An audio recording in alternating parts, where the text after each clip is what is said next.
Hi! Guess what?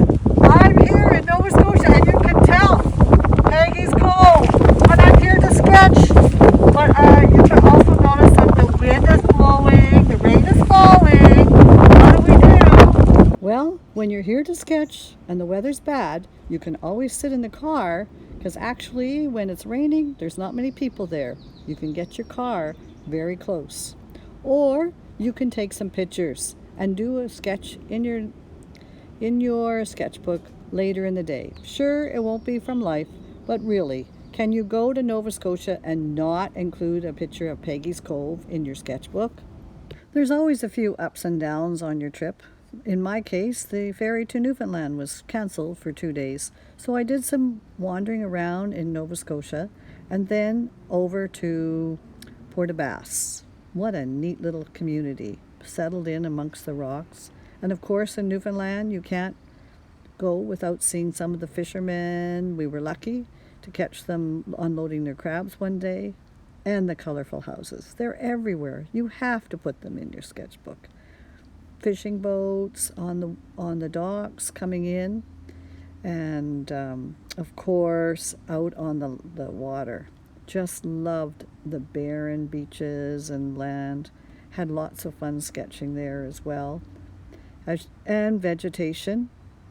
Got to add a few flowers and plants. So much to see there. Interesting little plants along the shore. It was so neat. And they make colorful entries in your sketchbook. Lighthouses, yes, of course. Newfoundland, Nova Scotia, there's going to be lighthouses. Have to draw them, must do thing. In Nova Scotia, I was really taken with the barren lands and wandered through some neat hiking trails there. It was so awesome. Sometimes they were covered with a bit of mist, and other times they were in sunlight. It was just a matter of minutes before things changed. I like poking around in little historical spots, and of course, I certainly went to lighthouses, but I also went to some of those neat old houses that you see in some of the smaller communities. I wandered around on the South Shore and met a few, I shouldn't say met, but certainly visited a few of those neat houses, some of the old docks and boats that were along the shore. You'd find them tucked away in little communities. Again, vegetation was a big part, and I certainly was pleased to catch this picture of the lady slipper. Many things are going to catch your eye as you go on your sketching trip. You can't draw them all. All you can really do is grab a few ideas, capture a few moments. Some of them you'll do live, some of them you'll work on in the evening, and some of them you'll do on the plane on your way home.